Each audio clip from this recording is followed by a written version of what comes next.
দাদা যদি আজকে বিয়ে করতো তাহলে কিন্তু দাদার আর এরকম কাটতে হয় না পেঁয়াজ, দাদাকে বদি কেটে দিত।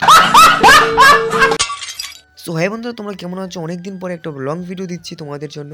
তো আজকে আমরা গিয়েছিলাম বড়মুড়া ইকো পার্কের মধ্যে একটু পিকনিক করার জন্য। পিকনিকের মধ্যে গিয়ে অনেক লোককে অনেকভাবে দেখলাম, অনেকজন বসে আছে কিন্তু অনেকজন আবার ডান্সও করছে, আবার অনেকরা अरे कहना क्या चाहते हो। আর ওরা আমাদের জন্য এখানে খাবারের প্রস্তুতি করছে। আমাদের নিউ চ্যানেল নাম কি? কাম সেরা ফেলাইছেন। বড়মুড়া ইকো পার্কের মধ্যে আসার পর ভিতরে গেলাম, তারপর আমি দেখতে পেলাম সবই আগের মতো রয়েছে, কিছুই পাল্টানো হয়নি। সবই যখন রয়েছে আগের মতো, তারপর আর কি আমরা চলে যাচ্ছি বাসের উদ্দেশ্যে। মানে ওই বাস, কি বাস, লেখার বাস। তারপর হাঁটতে হাঁটতে আমাদের রাস্তায় ভুলে গেলাম আমরা কোথায় দিয়ে যাচ্ছি, কোথায় দিয়ে যাব, এটাই ভুলে গেলাম।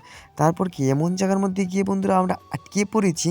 মানে এখান থেকে বের হওয়ার জন্য আমাদের জন্য একটাই রাস্তা আছে, জঙ্গলের পথ। আর এখানে পুকুরের মতো কাটানো হচ্ছে, আর আমরা যাচ্ছি বন জঙ্গলের ভিতর দিয়ে। আমরা চলে যাচ্ছি রাস্তা খোঁজার জন্য, কোথা দিয়ে বের হব।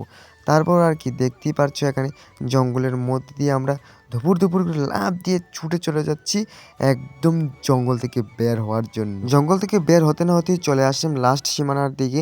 তারপর সায়ন এটার মধ্যে উঠে পড়ে গেল। তারপর একটু দুলন খেতে খেতে বেশি ক্ষুধা লেগে গিয়েছিল। তারপর আর কি আমরা চলে আসলাম আমাদের খাবার জন্য। তারপর খেয়ে দিয়ে এখন বাড়ি চলে যাচ্ছি ডান্স করতে করতে।